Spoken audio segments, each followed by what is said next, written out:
નમસ્તે દોસ્તો, રામ રામ, જય શ્રી કૃષ્ણ. તો તમારું સ્વાગત છે આપણા આજના નવા વ્લોગમાં. તો મમ્મીને કાલ જવાના આવું ફરવા અને આ પહેલી વખત હું એકલો ઘેર રહેવાનો આવું ગાડી ધોવા પપ્પા ગાડી લઈને આવ્યા ભાઈ ના જોઈએ તાણ આવું છે. નમસ્તે દોસ્તો, રામ રામ, જય શ્રી કૃષ્ણ. કેમ છો બધા? મજામાં? સ્વાગત છે તમારું આપણા આજના નવા વ્લોગની અંદર. અત્યારે બ્રાઇડલ સિઝન ચાલુ હતી તો તમને ખબર જ છે, બહુ જ દોડ કરી લીધી. શારીરિક માનસિક રીતે બહુ થાકી ગયા છીએ. આજે પણ સવારે ઓર્ડર હતો એ પૂરો કર્યો અને અત્યારે વ્લોગની શરૂઆત કરી છે. અત્યારે આપણે ગાડી સાફ કરવાના છીએ કેમ કે હું અને જય બંને 2 દિવસ માટે જવાના છીએ માઉન્ટ આબુ અને તૈયારી કરી રહ્યા છે. સૌથી પહેલા ગાડી સાફ કરીશું. ઓમ જન્મનો આજે 12 વર્ષ થયા. 12 વર્ષમાં પહેલી વાર હું અને જય બંને એકલા 2 દિવસ માટે ઓમને ઘરે મૂકીને ફર્સ્ટ ટાઈમ જઈ રહ્યા છીએ. ફાવશે ને? હું કમ્પ્લીટ તો જવાની તૈયારીઓ કરશું. સૌથી પહેલા ગાડી સાફ કરી લઈએ અને પછી પેકિંગ કરવાનું છે. મતલબ 2 દિવસ માટે જ જવાના છીએ તો પેકિંગમાં કંઈ વધારે કરવાનું નહીં, પણ તો એ જરૂરી કપડાં ને એવું બધું પેકિંગ કરી લેશું અને બધી તૈયારીઓ કરીએ જવાની.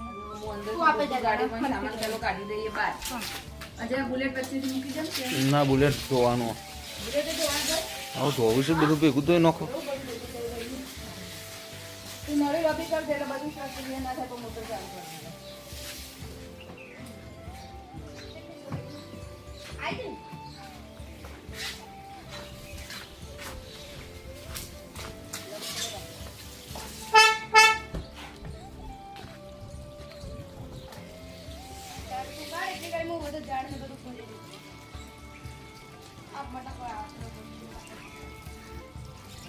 એક ઉતારવાનું ચાલુ કરી દીધું છે.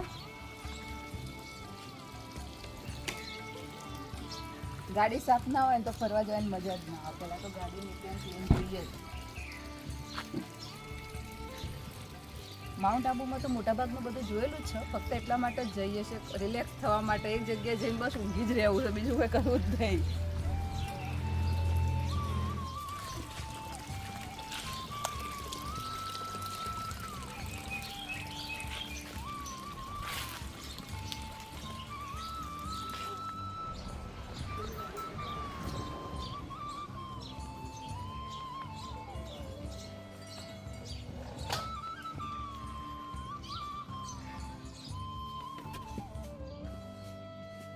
વેક્યુમ છે પણ આનાથી મજા આવે. પોતું મારી એટલે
જઈ આનું ગોઠવીએ કાઢી અને હું જીનલ બે જઈ રહ્યા છે ખેતરમાં. ઉમે જોડે આવી રહ્યો છે રીંગણ લેવા માટે. હવે જીનલને મૂકવા જાઉં છું. જીનલ સવારે વહેલી આવી હતી તો દૂધ લાવવાનું બાકી હતું, તો અત્યારે જીનલને મૂકતા આવીએ અને દૂધ લેતા આવીએ. ચલો અમો, શું કરવું? હા, ભરાઈ દે. લે હેડ. જીનલ પહેલી વાર જશે ખેતરમાં? તો ના આવી હતી એક વખત, નથી આવી નહીં? એટલું હુવો હમણાં ઇતિ બનાવી છે ને પડી પિરામિડ. આટલું ઊંચું બનાવ્યું પડી એવું? હું એને એકદમ ફ્રેશ થઈ જાય ફરીથી અત્યારે. શું કાં રેગણો? એક જ રેગા. એ તો પાકી જશે, કાઠું થઈ જશે. પેલી બાજુ કાળા ભટાસ લઈ લઈએ. જો ગાર છોડો ને એનો છે ને હેગો આબાઈ મંડી જોઈ નેનો છે ને મસ્ત આબા મંડી. હા, આ હાઇબ્રિડ બિયારણ હોય ને એટલે જો પેલી જે મસ્ત આવ્યું. હજી અમે એક વખત વેણી નહીં હેગું તો, કારણ કે આ ઓર્ડર ચાલુ છે ને ટાઈમ જ નહીં મળ્યો. રેગણો લઈ લઈએ બાજુ જોઈ રે ભટા તોડી લે. હવા બાયું અને શાક કરવા થશે અને તમારે થોડો લઈ જાય. મોટો મોટો હોય લે, એ તો એના પર છે. એવડો રેગણો નહીં આવ્યો, મોટો મોટો જો. આ બાજુ આવતી રે. આ રહ્યું જો. જો આ રેગણું તો પેલું શું કહેતી હતી, આ જો એક જ પેલું ભરતું થઈ જાય મોટું. પકડજે હાથમાં છે એવડું મોટું છે. પણ આ કૂણો હશે, તોડી લેજે જોઈએ. કૂણો લાગે તો તમે ભરતું બનાવવા. રીંગણનું ભરતું બનાવશું. પેલું રે અંદર લઈ લે. અરે અરે ના, પેલું અંદર ને મોટું.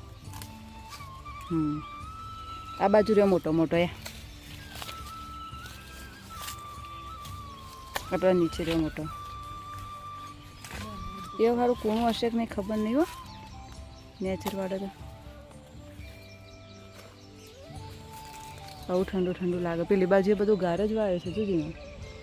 આ બધો ગાર. હેગો બેનને તો ખાસી નીકળ્યું, પણ એટલો ટાઈમ કાઢવો પડે હેગો બેનવાનો. લઈ લીધો ફટાફટ અને ઘેર જઈએ છીએ.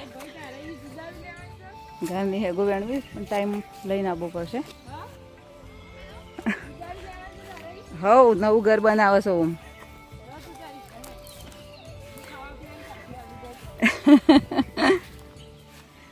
આટલો ફરક છે જીનલ. એનું મોબાઈલ નહીં આપતો ને એનું.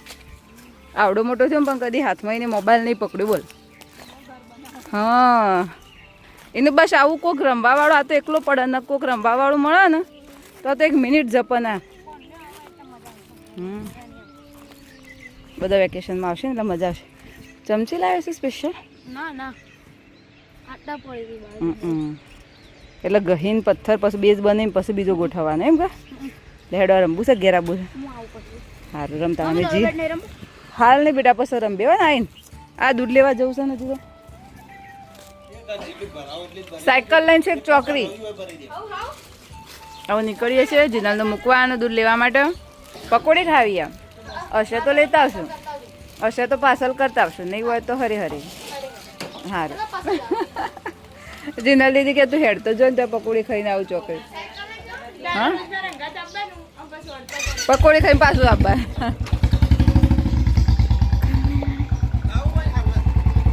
બાય. સારું.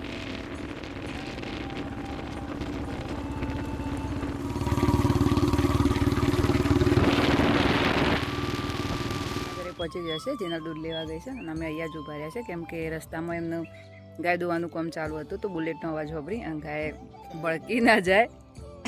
અવાજ હોબળત બાપડી ભડકી ના જાય. એટલે હું જીનલ દૂધ લઈને આવે એટલે આપણે નીકળીએ પાછા ઘેર. દૂધ લઈને આવી જાય અને દેવું આવી જાય જોડે જોડે. તો એટલે આજ તો દેવું ચોટલી બોધી. હા, આબુ બાબા આવું. રોજ ગાડી જાની બસ કે ગાડી નહીં પીવું આજે. લહેર જીનલ તાર નીકળીએ અમે. લાવ ચલો જય દૂધ આવી જો.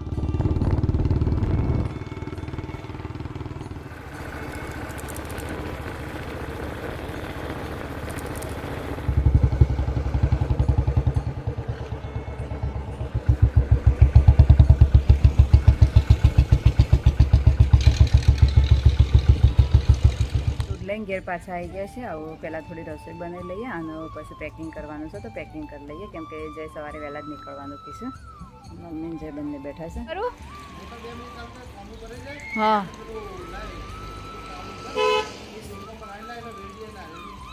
હા પેલું શું કહેવાય બ્લેક કલરનું રીએ ને હુમિક એસિડ.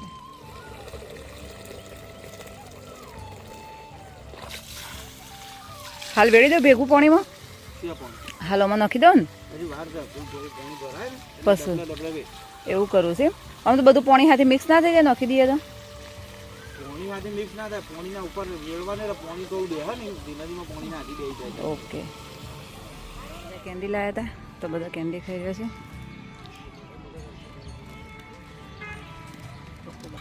ચોકોબાર ના મમ્મી માન નહીં ખાય.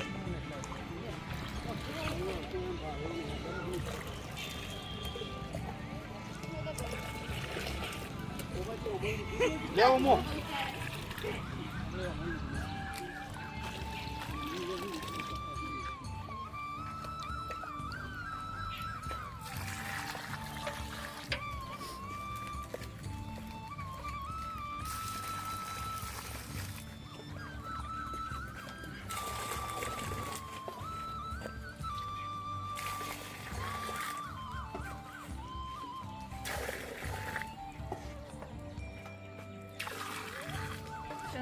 પથારીની જવાબદારી હુપી અને તો બોલો વહેલા વહેલા કરીએ. દીદી હજી 6:30 ત્યાં સુધી અજવાળું છે અને બધા ખાટલાએ ઢાળી દીધા અને એની તો પથારીએ કરી દીધી. મમ્મી કેરીની ડુંગળી ચટણી બનાવી દેશું? લે હું આપું તને ત્યાં મોડો હેડો છે કેરી અને ડુંગળી મોળવા માટે. મમ્મી મોડી એટલે આપણે મિક્સરમાં ક્રશ કરી લઈએ અને ચટણી બનાવી દઈએ. આવું કરીશ આમ તું આવી રીતે? હા ના પેલા પડી હતી ને આપણે જઈ લાયા તે રહી. કીધું ઓછી ખાટી હોય ગોળ માપનું નાખે તો ચાલે ને, અને ડુંગળી જોડે મજા આવે. હા હા હા પડી જશો તમે. ખાટલો પાથરીને એકોડા મેકશે.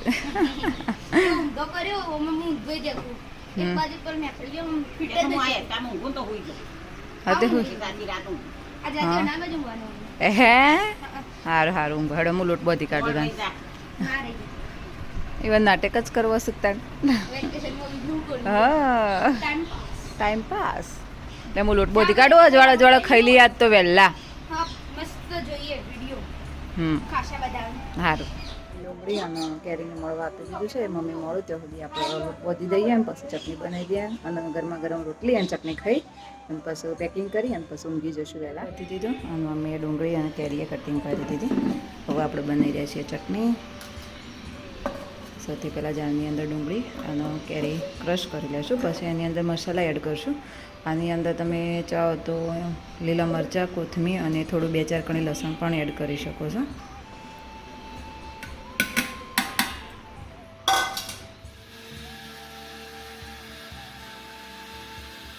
ચટણી મસ્ત તૈયાર થઈ જાય. રસ જેવો કલર આવે છે પણ મતલબ એકદમ મસ્ત ટેસ્ટી હોય છે. એકલી કેરીની ચટણી ખાઈએ તો એનો ટેસ્ટ પણ અલગ હોય છે. ડુંગળીની કેરીની ચટણી ખાઈએ તો એનો પણ ટેસ્ટ બહુ મસ્ત હોય છે. દૂધ ગરમ કરવા મૂકી દીધું છે અને રોટલી બનાવવાની ચાલુ કરી દીધી છે. ખાવાનું પતી ગયું છે અને હવે તૈયારી કરી રહ્યા છે પેકિંગની. તો સૌથી પહેલાં કપડો નીકાળી દઈએ. જઈને પૂછી લઈએ, એમનું બહુ હોય છે કપડાની બાબતમાં. આપણે તો જે હોય ફટાફટ નીકાળી દઈશું. કયો લેવો છે? એક તો આ લઈ લો ને, કાર્ગોનો 2 શર્ટને, એક ગ્રે પેન્ટ ને બ્લેક શર્ટ છે લઈ લો, એક આ વ્હાઈટ શર્ટ ને જીન્સ લઈ લો, એક 2 ટી-શર્ટ લઈ લો. એ જ દળા રવાન છે. એક આ એક બંદૂકની ગોળી એક બસ ત્યાં છે. એક આ જીન્સનું પેન્ટ, મારું વ્હાઈટ શર્ટ. બે જોડી થઈ જાય. પેલો બ્લેક ને ગ્રે હવા પહેરવા છે, ગાયો પહેરવા હવા આરે પર લેવો ને. હા ગાયો સાઈડમાં કાઢી હવા પહેરવા. પછી ગાયો લઈ લો ટ્રેક પેન્ટ અને એના પર ટી-શર્ટ લઈ લો. ટી-શર્ટ એકાદી વધારે મૂકજે. હા ટી-શર્ટ તો વધારે મૂકું છું. કોલરવાળી છે ને ટી-શર્ટ. એ ગાડી વ્હાઈટ ટી-શર્ટ સારી લાગશે મારે. બેગ ભરાઈ જઈશ. 2 દિવસ તો જો આખી બેગ ભરાઈ જઈશ. સારી બેગ જ લઈ લીધી છે કારણ કે અમે ગાડીમાં જ પડી મૂકવાની છે. આપણે ક્યાં લઈને ફરવાનું નહીં ખાસ. પેકિંગ તો થઈ ગયું છે. હવે શાંતિથી સૂઈ જઈએ.